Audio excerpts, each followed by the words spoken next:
Things Paul Walker left behind after losing his life.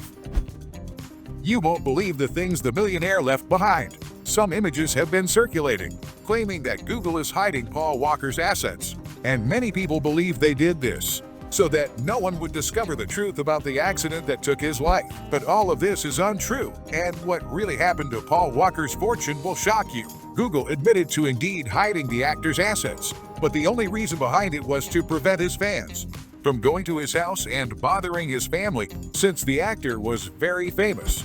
Several fans began to visit there to offer condolences. However, it didn't take long for bad people to try to take advantage of the situation, harassing his relatives and even attempting to rob them.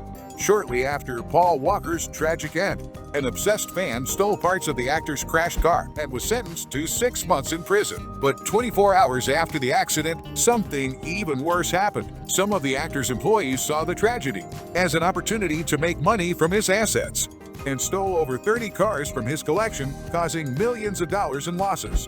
When the police confronted the suspects about this, they found out that they had already sold a good portion of the vehicles and were trying to extort the actor's family into buying back the rest. Fortunately, the police helped recover the stolen assets, and they were returned to the family. But quickly, the joy turned into sadness when Paul Walker's relatives started to fight over who would inherit the actor's fortune. Although the actor wasn't the type to show off, he was very proud of his mansion, where he lived with his daughter, Meadow Walker. The house had 5 bedrooms, a fireplace, 7 bathrooms, and the best part was that it was just a few meters away from the beach. That's why everyone had their eyes on trying to inherit the property. That costs almost $1.6 million. Fortunately, the actor had a will that made his intentions clear.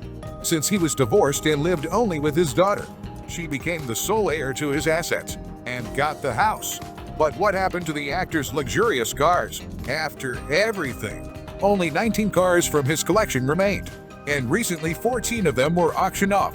This included his Nissan Skyline, which is the same car used in the filming of the first Fast and Furious movie and cost over $100,000. Additionally, they auctioned off his Porsche, which even appeared in the movie Fast and Furious 5, and it cost just over $90,000. But of all the cars auctioned, most expensive was his Rolls-Royce Ghost, which cost almost $1 million. You see, Paul Walker wasn't one to spend money on houses and jewelry, but he was simply passionate about cars. Fortunately, money wasn't a problem for the actor, who, thanks to his success in the Fast and Furious movies, had over $20 million in his account. Of course, after the accident, everyone wanted to get their hands on this money, but Paul Walker made it very clear that if something happened to him, all this money should go to his daughter, and his lawyers ensured that this would happen. Today, at 25 years old, Meadow is building a life that reflects the kind nature of her father. In the end, to honor her father's memory, his daughter used part of the money to open an AUG and help underprivileged children in Africa. In addition, she donated part of her fortune to help the homeless, spreading hope and solidarity. What do you think about it? And do you have any suggestions for videos that Bobby should make soon? Comment below.